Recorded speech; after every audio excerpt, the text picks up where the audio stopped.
Good evening, everybody. I feel very fortunate to be able to spend a few moments together this evening in advance of Shabbat Shuva. We've become accustomed to meeting together in this forum, though the very prospect of it may have seemed wholly strange and unfamiliar just over 6 months ago. It's a testament in its own right to the resilience and the adaptability of the wonderful community that has sustained all of us, and in particular has been such a great source of strength for myself and for my family over this time. And as such, I wanted to dedicate these words of Torah, this Shabbat Shuva Drasha in 5781, to such a wonderful congregation. The many isolated and individual acts of kindness, of chesed, of tzedakah that have been extended by members of the community to members of the community, which are my greatest source of pride. They add up to something far greater than just the sum of the parts, but they represent something perhaps too deep for words, the spirit of a community that lives for one another and has sustained and continues to sustain each other through these uncertain times. There's a famous statement of Chazal that I used to hear quoted very frequently by the great Rosh Yeshiva, Rav Yehuda Mital, Zecher Tzadik Levracha. Our sages said it of Noah, of Noach, that he saw a world that had been cultivated and built, a world that was then destroyed, and a world that was then rebuilt. Olam banui, olam charev, olam banui. Rav Amital, who was a survivor of the Holocaust from Hungary, used to say it of himself, that he saw a world of European Jewry that had been destroyed, and he saw a world in the land of Israel that had been rebuilt, and he participated in that process. And so, with a great sense of humility relative to both the destruction that Noach witnessed, literally the entire world, and certainly that Rav Amital witnessed in the Shoah, we make no direct comparisons.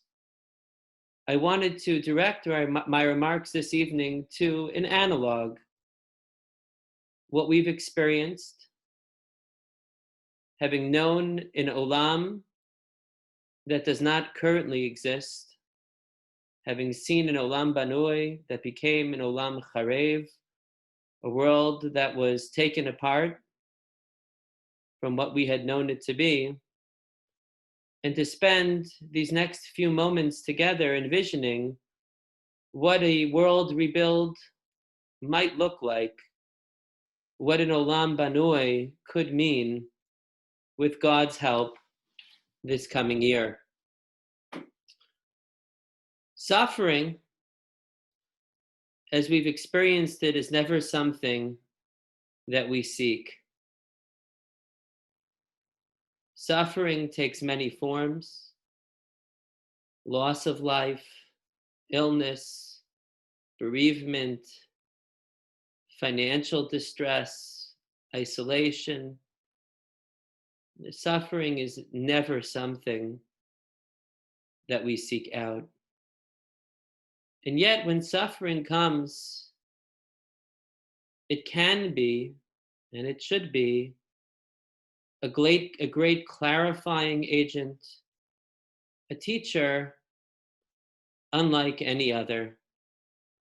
Rabbeinu Yonah, a great 13th century Spanish halachist and moralist, wrote in one of the classical works of Jewish repentance, the Sha'arei Shuva, of many different catalysts or stimuli that lead a person along the path of redemption.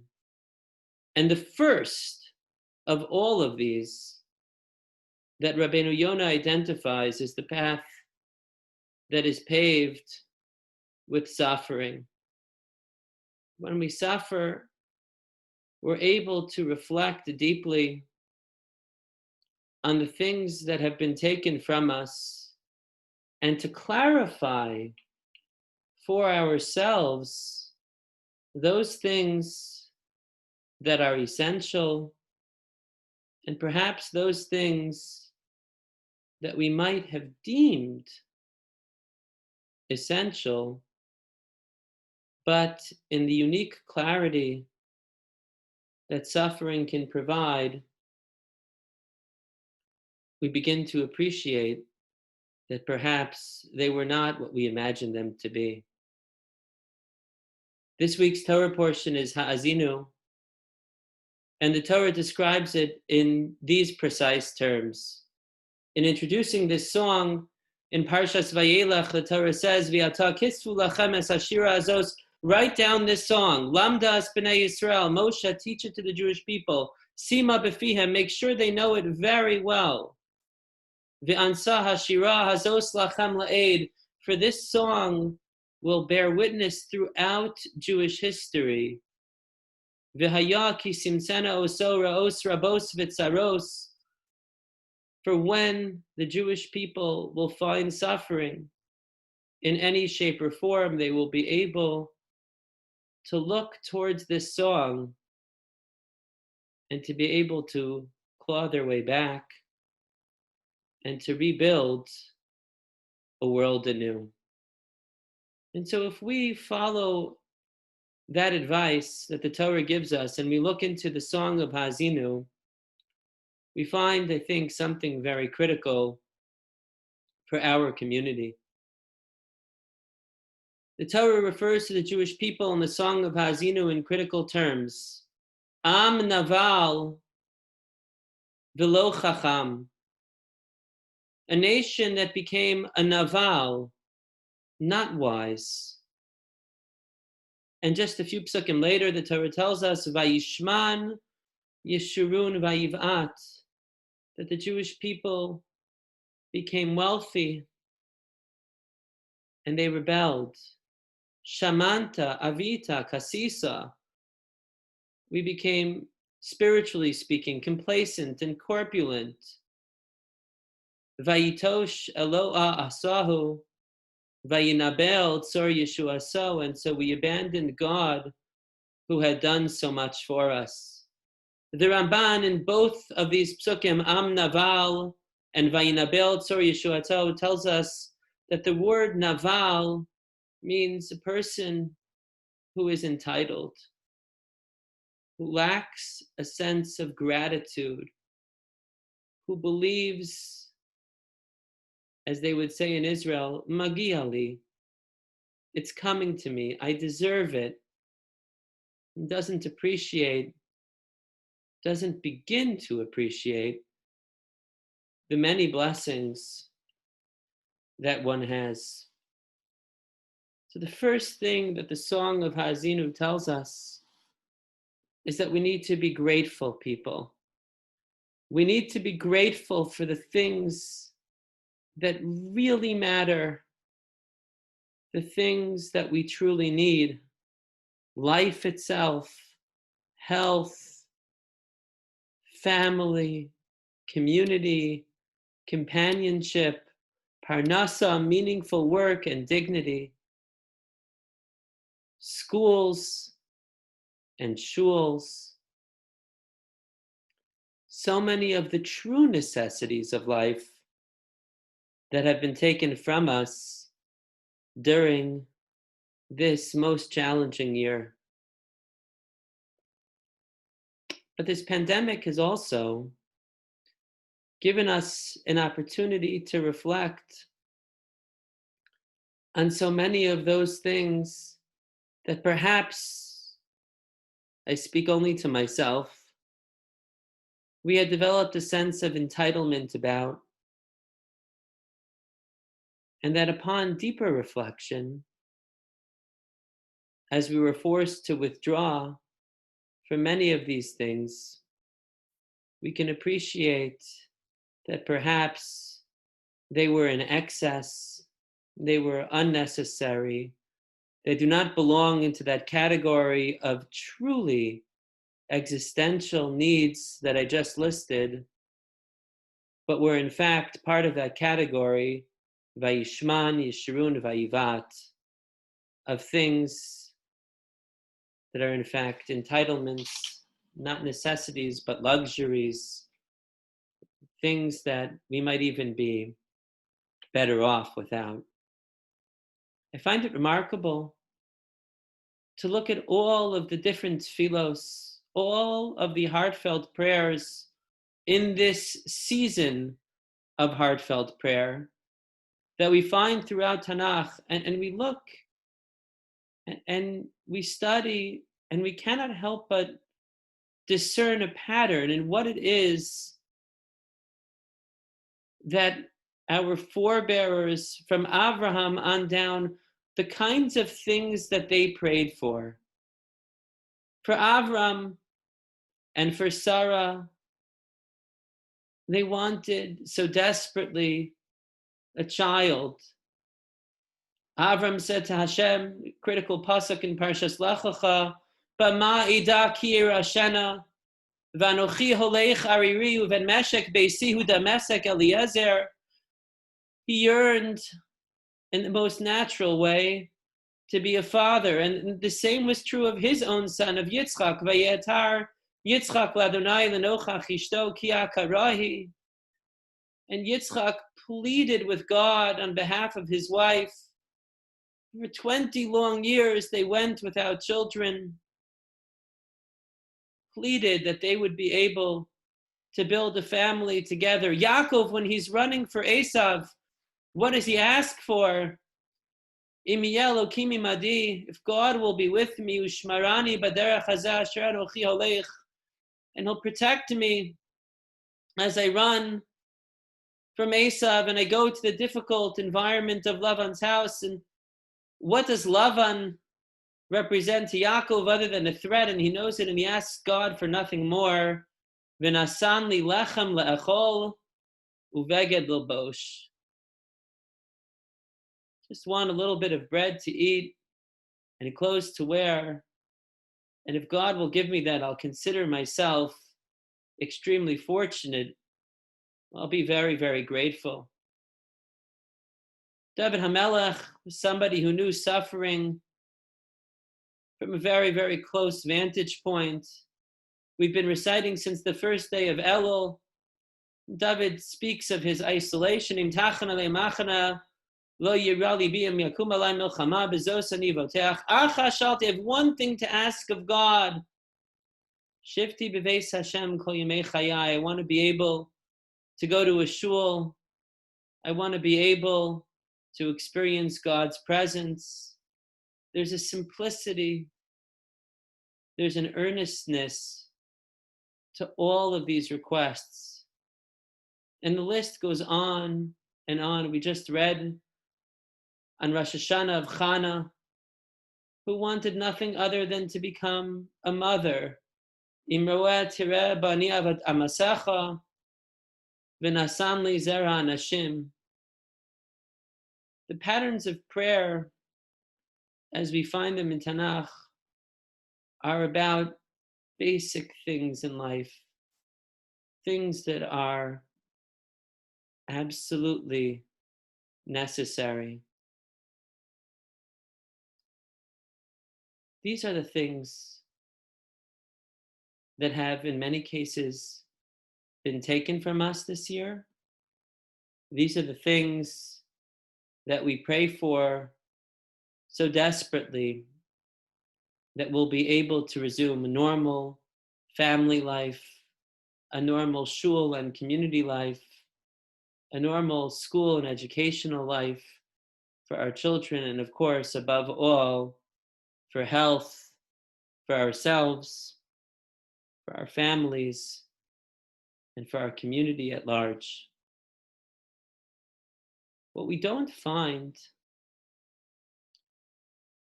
our patriarchs and our matriarchs praying for in Tanakh are perhaps some of the other things that have crept into our communal life.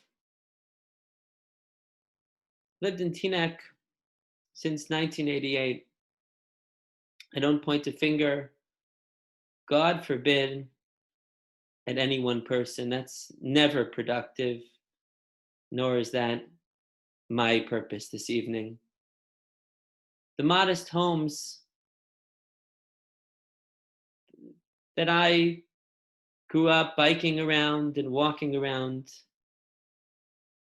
have, in so many cases, turned into McMansions. And I don't resent anybody, any of their hard earned money. These are people who are wonderful and generous. Yet, at the same time, I fear that prior to this pandemic, a creeping sense of entitlement and materialism for things that cannot be considered absolute necessities has come to threaten the very cohesion of our community and raises the specter of dividing it into haves and have-nots. There's no child that should grow up in this community feeling a sense of shame or embarrassment that they might not be able to take fancy vacations, expensive trips abroad every year. There's no child who should have to grow up in this community who shares a room with a sibling and is made to feel like there's something strange or wrong about that. There's no family in this community that should have to feel like a pariah because they simply want to be able to send their children to school and aren't able to be in the top half of the 1% of earners in this country that makes that possible without asking for handouts. One shouldn't have to be a person of extraordinary means to feel comfortable and to live in our community. Our mothers and our fathers davened for family, for life, for health, for shul, for lechem le'achol uveged l'bosh, for bread to eat and clothes to wear. These were the things that were truly necessary. And to me, if we could take one thing away from this pandemic, would be to try and escape any sense of entitlement, any sense that the most important thing in life is the next home improvement or home addition, the next car, the next trip. Instead of asking how much more we might be able to attain for ourselves, perhaps we could ask how we might be able to make those with less feel more included and feel more comfortable.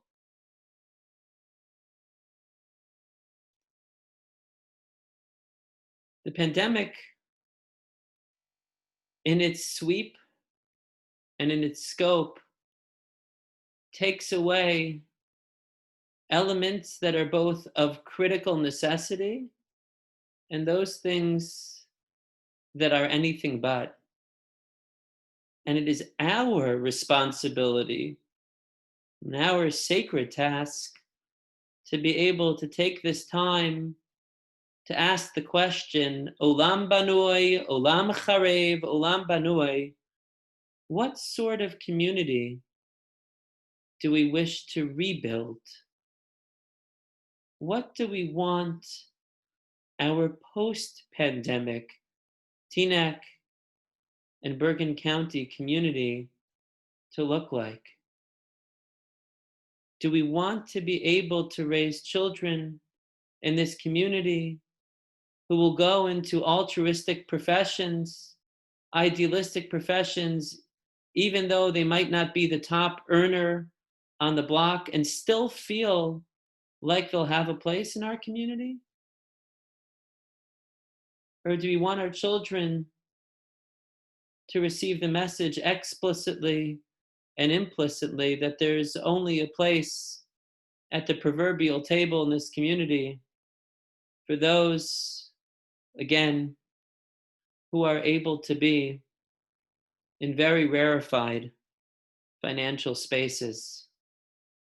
These are the choices that are ours to make. We never seek, as I said, suffering. We did not wish for this pandemic, but since it has essentially brought our communal life to a standstill, we are afforded the opportunity to reassess what an olam banui after an olam charev might look like and what it should look like. I once knew a man whose parents were amongst the wealthier members of their community. And though it was very rare in his time, he was given a car when he turned 17 that he might drive to high school. Now, in our community, that's not rare. It's almost taken for granted by many.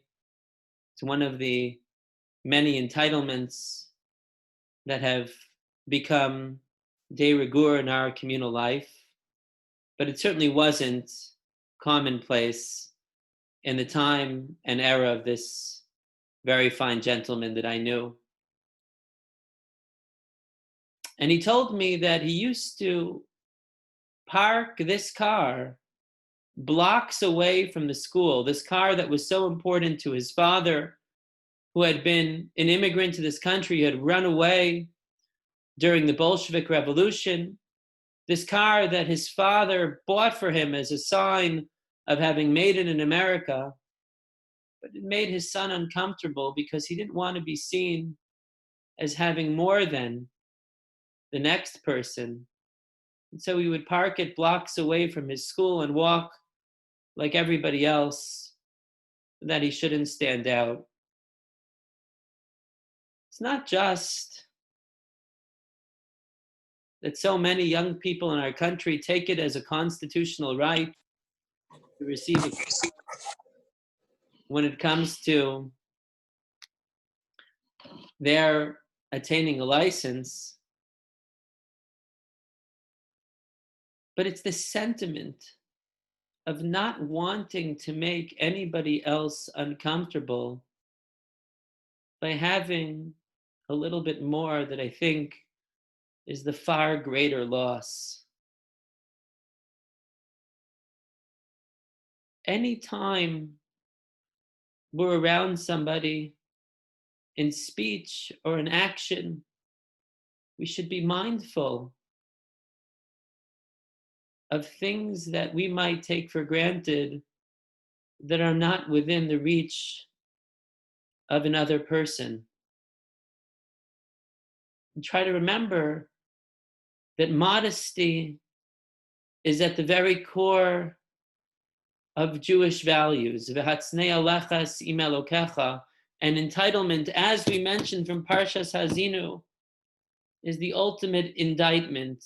Am naval v'lo chacham, to lose a sense of how much there is that we need to be grateful for, and to fall into that trap of expecting more and feeling entitled to ever increasing luxuries. Sad truth is, as our tradition taught us long ago, Ohev kasef lo yisba kasef, that when it comes to these supposed material comforts, they never really bring us happiness. They never really bring us any sense of satisfaction.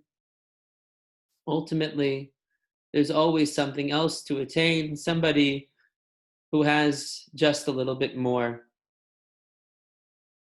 But those things that I mentioned at the very outset tonight, those acts of kindness that our community has done over these last 6 months, those are the treasures that we take with us forever. You know, they tell the story of Ronald Reagan. Everybody knows that in his later years, he suffered from Alzheimer's. And one might think that the things that he remembered were perhaps being a Hollywood actor, the governor of California, or president of the United States. But his aides that were with him in those later years said those weren't the things that he talked about. He talked about being a young man who was actually a lifeguard.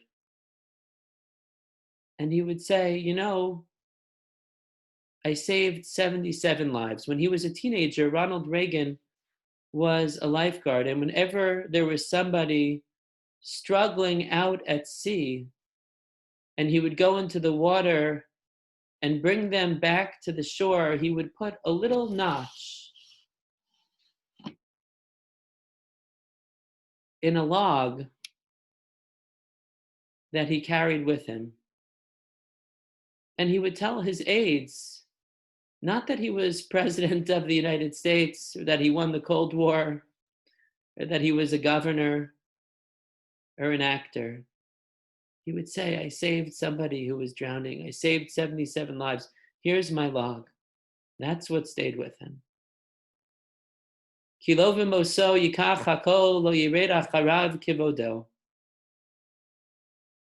What we take from this world, as Chazal taught us, our Torah and Masim Tovim,